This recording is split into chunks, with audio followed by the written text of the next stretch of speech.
Let's go find this grading rubric thing.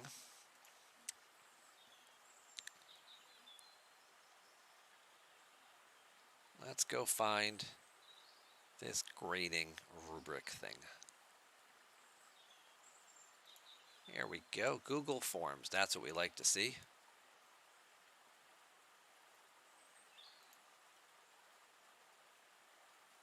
Oh, nope. That's not what I want. What is your ops level? Well, I am ops 50 plus, so we're going to fill that one in. And I am on a US based server.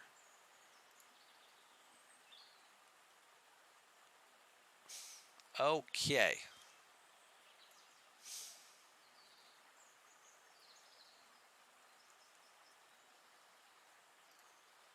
Let's start this up.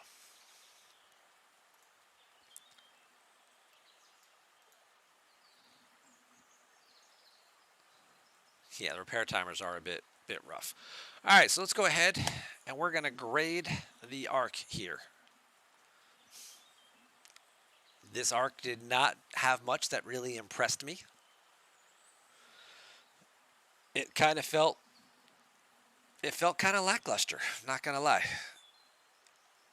As we've said many times before, months that have an event store, it always feels like the month itself, there's nothing really exciting that happens in it because they're kind of banking on the event store to be the cool thing that carries the month. Except this month's event store really didn't deliver. We'll get to that in a little bit. As far as officers, we had 3 new officers released this month. You had the new Picard versions of Worf, Riker, and Dixon Hill. Dixon Hill, who never made an appearance in the actual Picard series, but you know, we're forgetting that for a second because the show was based around a guy named Picard and Dixon Hill was another version of a character that, you know, a character on a TV show was pretending to be another character from an old movie.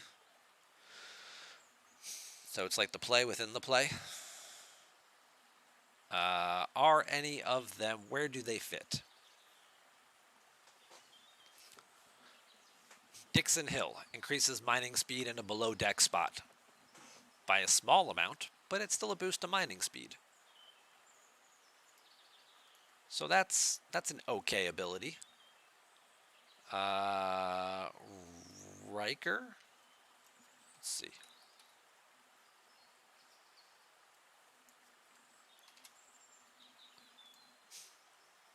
Riker gives you the chance of burning, gives you the extra damage against battleships, the same way Picard does. Worf does the same thing, giving you hull breach, giving you the extra damage when fighting interceptors.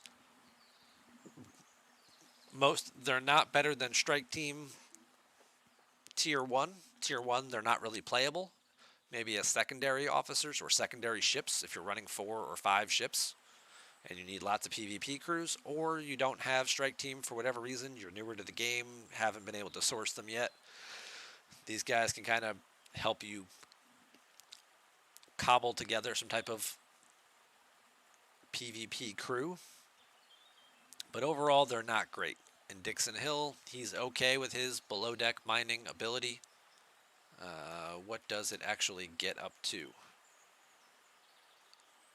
Below deck, it's a 30% bonus to your base mining speed. If you max them all the way, it's 120%. So it's a little something. And since most people don't put officers below deck on mining ships usually to begin with, or at least not good officers, I would say that none of these are a must-have, but they'll be nice to have eventually. So that would be a D, and the whole whopping total of 1 point. And since I saw Rev not be able to keep track and do math during his video, I'm actually going to go ahead and write down my scores as we go along.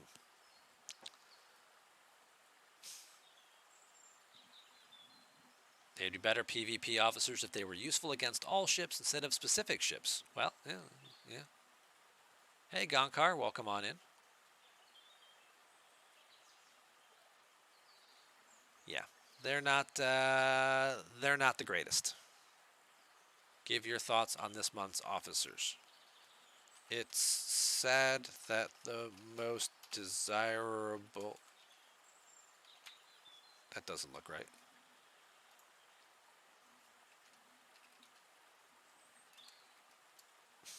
No, I guess that is right. There is no. Yep, yep, yep. Okay. For some reason that didn't look right to me. That the most desirable one is the fictional holodeck character.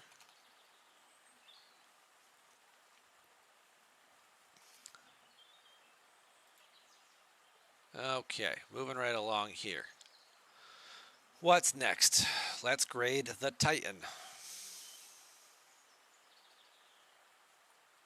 Well, it does a lot of what the Cerritos already does. It would require a lot of sourcing to get to. It requires a lot of research to upgrade. And the benefits of it are pretty minimal. It's another ship, as we pull it on over here for a second. You know what, I should just do that. There we go. It's another ship. You know, it's nice that it has a new function that it's going to buff multiple ships at the same time, which is great. It makes it a lot more useful and more efficient for solo armadas.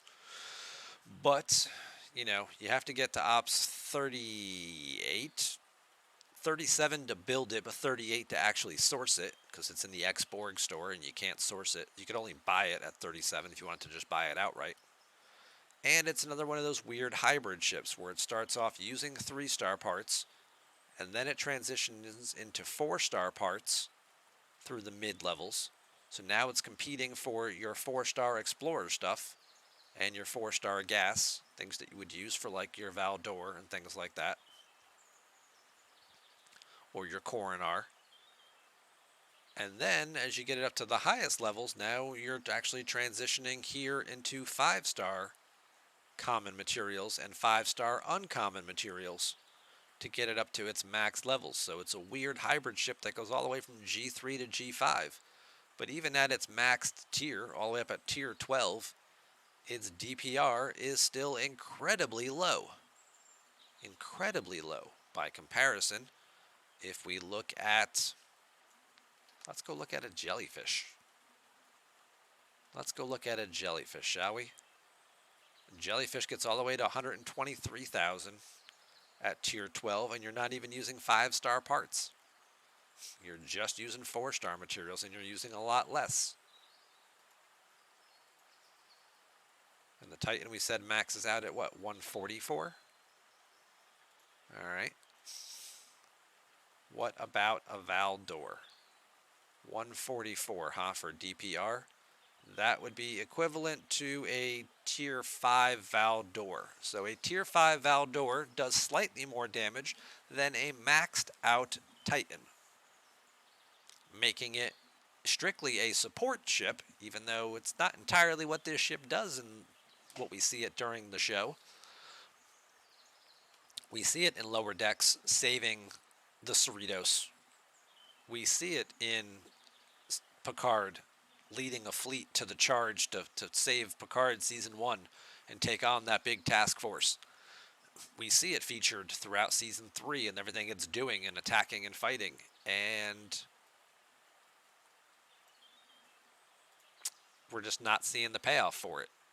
So, to me,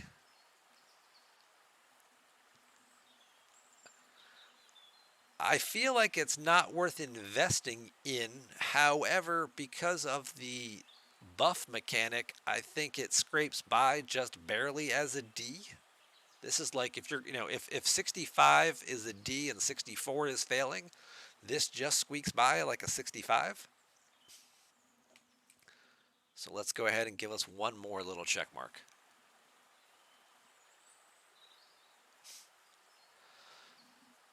Balabom had a question posed to him. As a Titan transitions to taking 5-star parts, does it gain the benefit of 5-star ship research?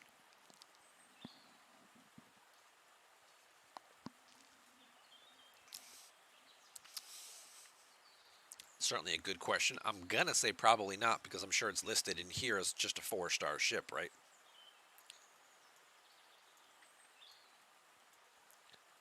So even though it does take 5-star parts to upgrade, these are all considered still 4-star ships. Yep, 4-star ships. So it's a 4-star hybrid ship, so the answer to that question is probably going to be no. None of those. Now, if you have something that reduces the cost of like G5 materials for ships or something like that, that might be the benefits. But if it's a specific research, like if you had 5-star combat research or something way out here that said do something cool, 5-star increases base damage of grade 5 explorers against interceptors, like this, I would not expect the Titan to get the benefit of that because it is not a grade 5 ship.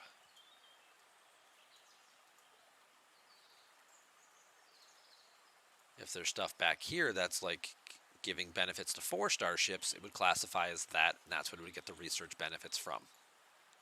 Which is the same thing that like the Valdor is getting the same research benefits from. The Titan is also not considered a faction ship either, much like the Defiant and the Cerritos, so they don't get the benefits of things that boost your Federation bonuses.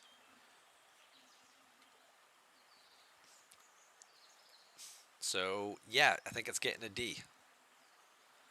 I think that's getting a D. Give your thoughts on the USS Titan. The AOE mechanic is the only thing that saves it. It uses so many other necessary materials to upgrade, but can't do much in a fight.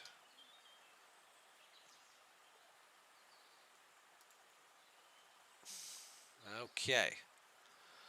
So what's next? We've got our feature grading. So what are our features this month? Our feature this month is the event store. The event store gets a C because there was nothing special about the event store. You had all the same old stuff. The same stuff we get every single month, every single time around at the exact same cost every single time. And it's great for consistency. Same currencies, same resources, same ship blueprints with the same restrictions, same ship parts, all the stuff we normally see. But usually there's a couple of like really like diamond in the rough blue chip type items that people are really excited about. One was Hugh, officer recently released with terrible sourcing. But he's an epic officer, kind of hard to upgrade, kind of hard to unlock, or expensive to do it. So it didn't leave you much else to spend your materials on. The other things were the 2 new refits that were just recently released. Some of the other refits in here as well are kind of hard to source, but for the Stella and the, where did it go? Amalgam. Those 2 new refits that were recently released, they're both okay. The Stella already has other sourcing that was just added to the game, and the Amalgam is, it's the Amalgam. It's kind of a one-trick pony to begin with. So there weren't a whole lot of like super exciting stuff, and the flash bundles also really weren't all that interesting this time around either. So we'll go ahead and give the event store a C. That'll be worth what, 2 points maybe? Oh wait, is it only the total?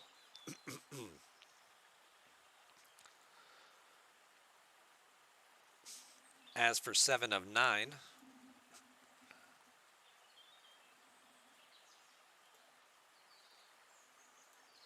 her particular officer skill set, boosting damage when attacking a station or defending a station, fighting against battleships. Here's the bonus where you have assimilated. That's actually fairly useful. If you're getting an attack bonus against assimilated players, however, it's not a very big bonus. We were talking about like Picard and Riker and Worf doing 500% more damage against players. and that not being enough, that you had to get him up to like tier 3, where it's like a 1500% damage bonus to actually do anything. So instead, you're giving us 7 of 9's ability, which gives us a 60% bonus at tier 5. Okay, when you get it up in here and you're talking about the 150 to 200 range, okay, these are some bigger numbers, but it's going to take a while to get there for sure. And again, it's not a huge bonus. I mean, as a passive ability, it's not bad, but not overly impressive. Now you've got more base damage against players. So now you're getting an additional bonus here. It's kind of the same thing. So now you're getting more PvP damage. And if they happen to be assimilated, now you're getting more damage on top of it. So that's a nice little stack there. Decreases opponent's base damage dealt.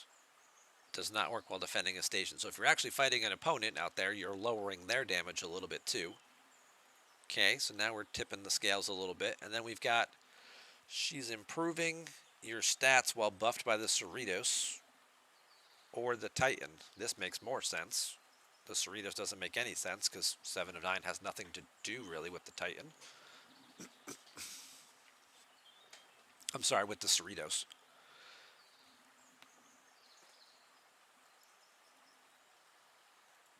Data mining, Isogen mining, better drop rate from Gem Hadar hostiles, okay. Eclipse uncommon rewards, More cargo on the Stella, okay. Quantum communicator increase, that's got some value to it. By the way, if you do unlock this skill, just remember every time you level this up and it changes the amount of communicators you get, it will reset your daily claim. So if you're normally getting 20 a day and you unlock this skill and now you're getting 21, stop, go claim. Then level this up again. Now you're getting an additional bonus. Now you're getting 22. Stop, go claim. Come back. You can actually pick up quite a large number of quantum communicators the day you actually unlock this and do some upgrades to it, because you're going to reset that 4 or 5 times as you go through each level. So there's your big value. There's your big immediate boost. Broken ship parts. Okay. Again, cutting down grinding time a little bit. But again, these are the high level skills that are going to take people, you got to get your thing all the way up to 40. I mean, obviously this will help a little bit. The entangled wires at level 20. But you got to get her promoted up too, which is going to take some time. Or additional investing. Lowering material cost. Okay. Increasing survey part efficiency. Okay. Make your miners better. Boost your max cargo capacity on your faction ships. Okay. Base damage against Borg solo armadas. Well, those are the ones we already have the research that gives you a 35,000% bonus on, and we tell people don't use your exocomps because you're not really getting a whole lot of value for it. But instead, here's the 7 of 9 ability that gives you an extra 50, 100% damage when you're already getting 35,000. Okay, now we're talking about some bigger numbers here towards the end. When you get it, above up to tier 9 and you're talking about 265, this is probably like a good exocomp, or 340. Now you're getting up these levels here. Now you're getting 620, 800, 1,000, these last couple levels. So by then, yes, but you're going to have this in the building upgraded so much that this is long ways down the road.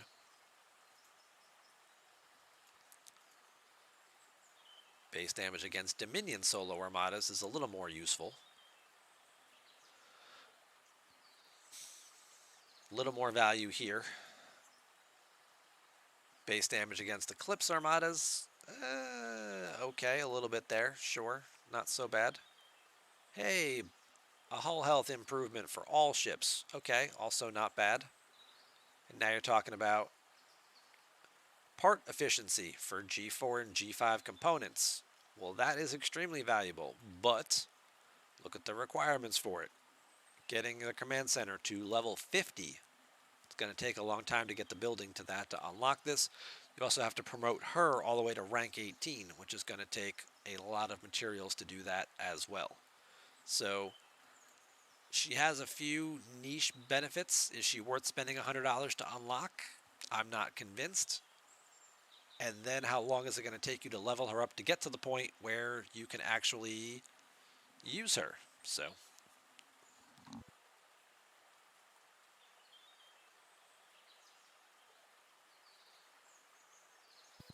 well, bless my stars. Is that community manager Eco in my chat for the very first time? It's only like I've been streaming for 15 months. Where you been? Sorry, what? Hey now. Uh, so 7 of 9, okay, but not great. So where do we rate her? She's probably about a C. So if we do that, we go ahead, we give our overall feature. There's another C. So now we're up to 2 points. All right, so we're moving right along. We're moving right along.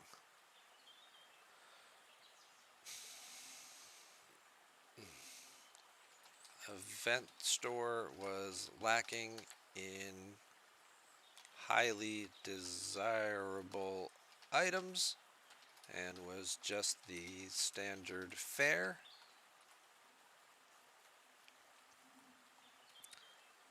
Seven has some okay benefits, but would require additional cash investment to reasonably unlock them soon.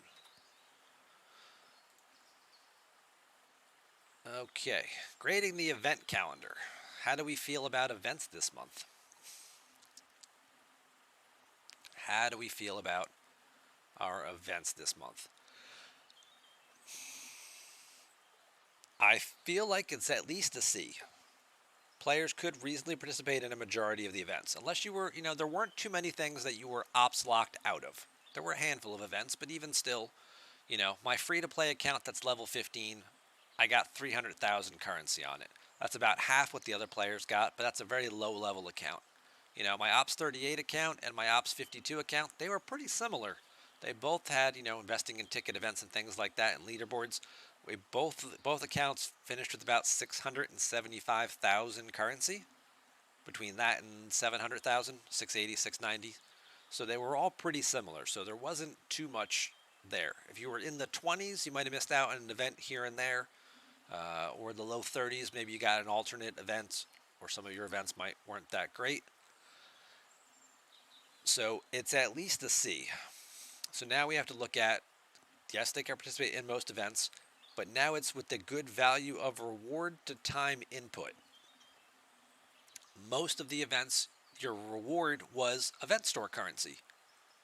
And if the event store wasn't impressive, is that really a good reward to time? You spent the time going out and killing all the hostiles or doing all the mining events or, running the armadas that you needed to for the different variety of events that we had to get 5,000, 10,000 event store currency, which is like one officer shard or two officer shards.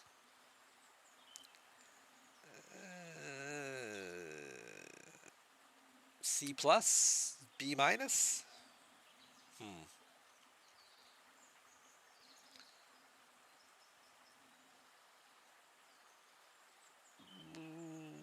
All right, we'll go ahead and say it gets a B minus. We'll be generous there. Most events paid event store currency, and since the store was mediocre, other than Tal, other than Hugh, it's hard to say they gave good value rewards for the time input, but this seems slightly more accurate than C tier.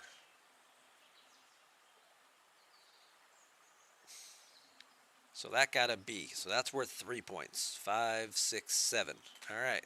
We're just cruising right along.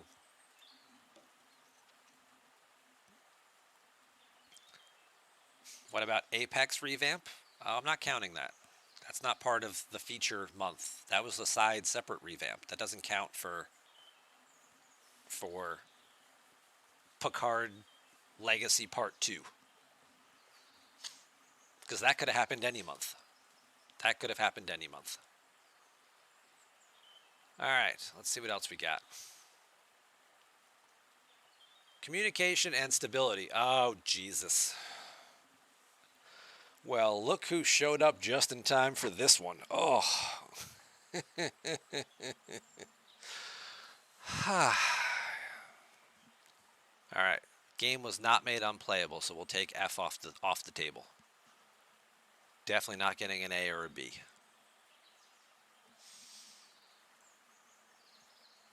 So now we're into the C and D range. And let's go look on Discord here.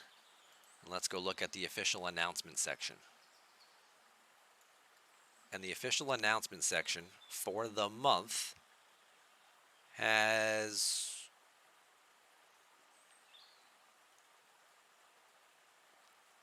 very, very few announcements. It's not scoring right. This was announced fairly quickly. Compiling votes on... Oh, this is Rev's Event Store. Hang on, I don't want that one. I want the official Discord announcement. So we've got a patch notes here. Yeah, this is like the last couple days. Upcoming server merges. Some latency issues. The revamp about Apex being changed. Okay, some details there. That being fixed a little bit later. The issues about the the gift chest that was actually the spending the 120,000 of your event store currency. Okay, yeah.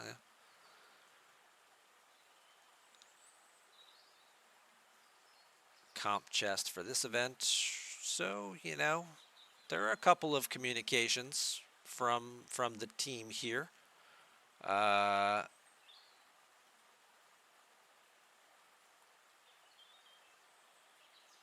We did have that. I wouldn't say necessarily. Now, the other thing, too, was, you know, we did have a little bit of radio silence with regards to changes to the event store. And that was disappointing because, you know, we were told to get feedback. We got feedback. We gave the feedback. And then all we got was, yeah, we're thinking about it. And we're thinking about it. Yeah, we're still thinking about it.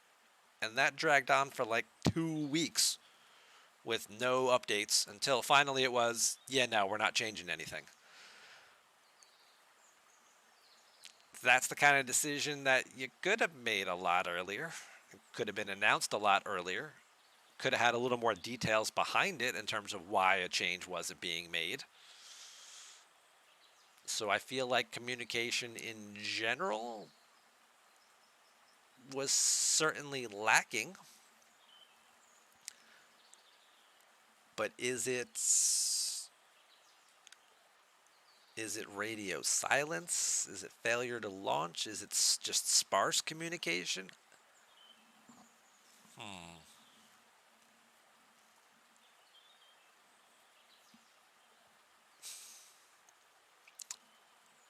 I think we're going to have to label this as sparse communication. So we did have a couple of announcements from Beck. We did have a couple announcements from Eco.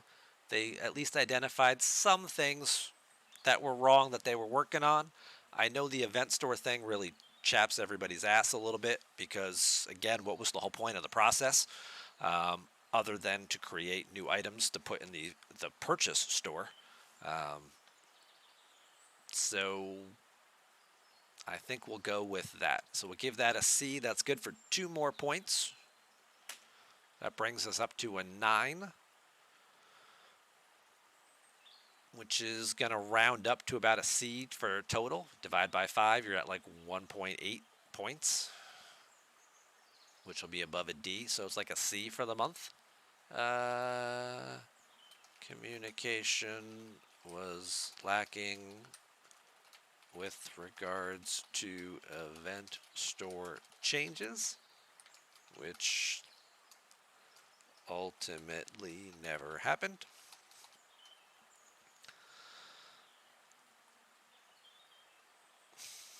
Several events did have issues, but were fixed in a reasonable amount of time and manner. Got the conversion chest to convert your Armada directives back into your coins after that little snafu. So overall, we'll put that there.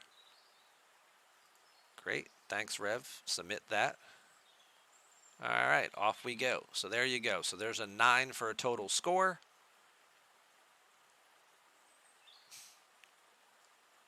Five grading areas. So I think that gets it like a C minus. That's kind of what we're going to call the month.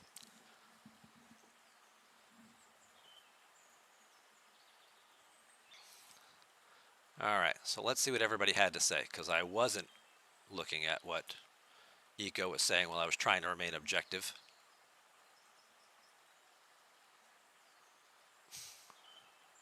Okay. Trudeau. Still trying to recover the coffee mugs. Well, that's, you got to talk to a different guy about that. I don't know if you want one of those mugs back anyway. I can only imagine what they, being in that house with those 7 Calhouns or hoodlums or whatever you want to call them. Yeah, that probably couldn't have gone too well. So, you know what? Just bill him for him, right? Next time he wants to give out some battle passes or something, just bill him for him. Richie gifting a sub to Echo. He could buy his own sub. No. Thank you very much for that, sir. I appreciate that. And Nico's giving one right back to the community. I appreciate that. You guys keep this up, you're going to start a hype train. We don't usually get to those on this channel. Yes, DJ the Thief, absolutely. He only borrowed them. Right. Richie, as a low-level player, did enjoy this month. And as a lower-level player, you have, as long as you're in your 20s, you have a lot of stuff in your event store to kind of go with. There you go, Ace. I appreciate that. Thank you. There's always plenty of stuff in the event store. You're newer to the game. There's stuff you need to catch up on. You've got all those specialty ships coming up right in a row between the Discovery, the Vidar, and the Franklin, where sourcing them through the event store becomes a lot more reasonable. You're catching up on some officers maybe who you don't always have access to, things like that. If you're below level 20 and you don't have access to the epic officers, it's a little more of the event store is a lot smaller, a lot less exciting. My level 15 account, I could only pick from the rare officers. I have no ship blueprints. I'm only getting 2-star materials out of the store, so it's like I'll take the rare officers, and then it's like trade XP and syndicate XP, which are also the only specialty currencies you can buy. So again, you wish there was a little more available for people in that 15 to 20 range. I understand you got to draw the line somewhere, though, right? So, Zeta, thank you very much for the follow. I appreciate that. So overall, as you get into the higher levels, the event store tends to get less. You have more stuff. You've accumulated more stuff over the course of playing the game for years. So the event stores, you kind of start looking more for those specialty items. And this one didn't have too many of those. At least not ones that were overly appealing. Like you could get the Valdor skin or the Katinga skin or those kinds of things, but they only help with faction rep grinding for very specific ships that you're probably not using for faction rep grinding. So, Apex revamp, entirely separate issue, is good. Big change, we like it. A couple little tweaks still need to be made, but overall good.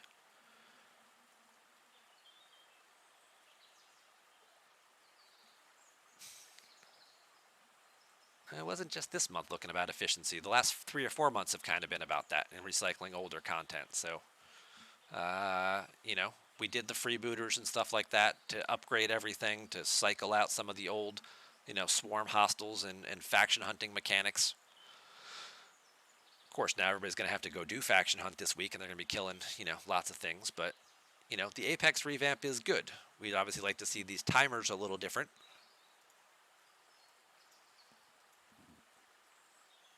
These timers could be a little bit better. A little bit better.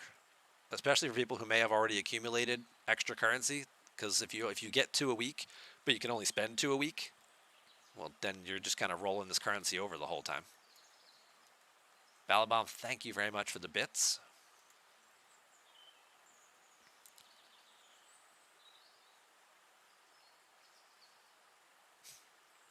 What about the patch notes video? I like Beck's video on the patch notes. I think she should do more of those. It would be nice if she had, other than just sort of giving that, if she had a little more context, a little more depth to them, or maybe a little bit more of here's what design was hoping for or thinking when they designed this new feature. Here's what we want to give the players.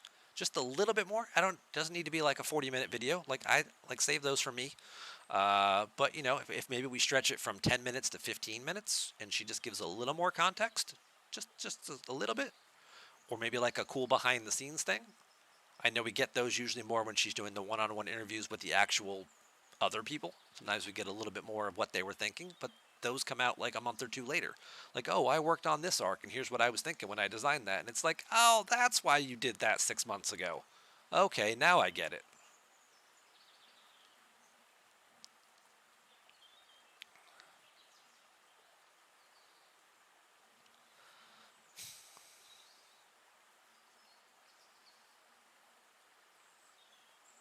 Telling people they changed second contact the day after it happened was a nice touch. That's an unfortunate downside to the role of the community manager, in that, you know, they're only authorized to release information when they're authorized to release it. And if, you know, other people are dragging their feet or not responding quickly enough to get the information out there, we end up in a situation where the information is ready to go, but the approval hasn't been given. So now it just looks a little silly and a little sloppy. Richie giving out another sub to Stewie this time around. Moving our hype train up. Completing another level. Thank you very much for that, sir. It's very kind of you. Yeah, that process in general just needs to start a day earlier, right? So that way it's not like, oh, by the way, you may have noticed that today's Cerritos event it had this little change in. Just to let you know, we're going to keep that going forward because, you know, that event is about to end in about an hour. But every Wednesday, you can expect to see that again. I mean, it's nice to confirm that it wasn't just a one-time occurrence. Would it have been nicer to have that information the day before? Yes. Am I going to do my Adam Sandler impression? No.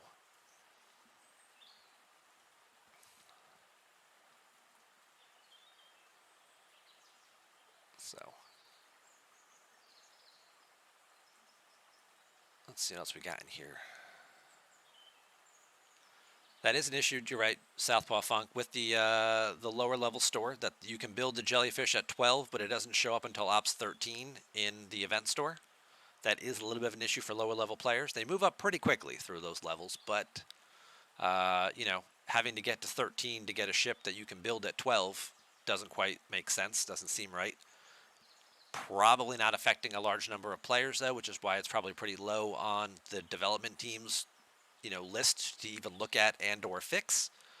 But for brand new people coming into the game, which we love to get in new players, keep bringing in people to this community. If they could get the jellyfish out of the event store at 12, maybe it'll make a few of them a little more happy. Good point, good point. You like the new grading process? Very objective. Yep. Certainly some action items. Hopefully some action items come from it. Oh, that's why, because he got ads. Okay. Iron Rip got Eco's gift. Excellent. Well, thank you guys so much.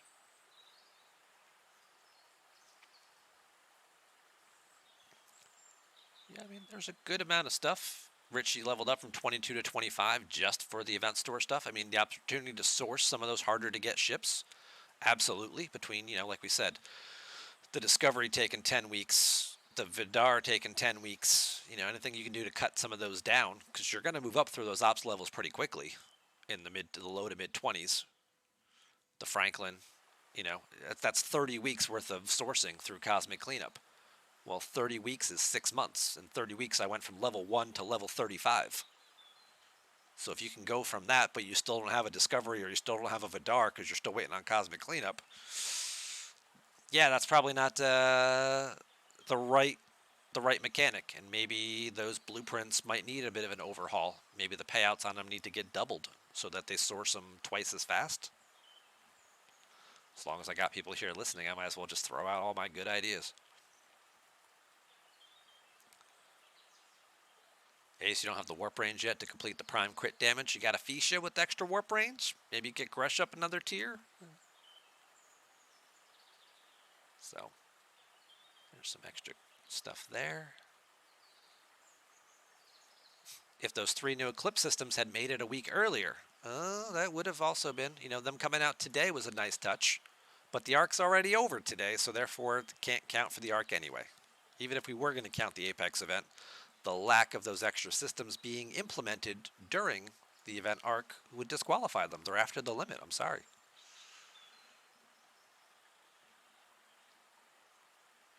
How is it with new servers? How often do they open? New servers open every couple of months.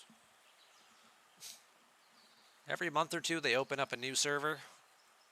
Everybody gets to start over, brand new, start from scratch. And then also at the same time, every month or two, they consolidate some of the older servers where the player populations get too low. And we get those wonderful announcements about upcoming server merges.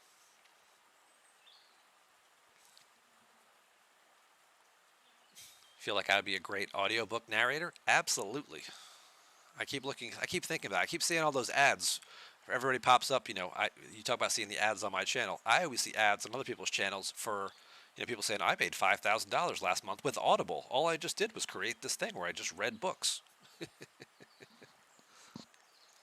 Well, maybe there you go. Maybe I'm missing my calling. I should be doing audiobooks, books on tape. I can do some different voices or different tones. Perhaps this would be more appealing.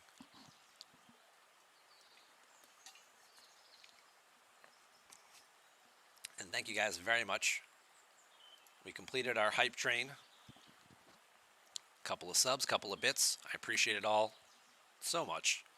Thank you guys for all being here and participating in our chat tonight too.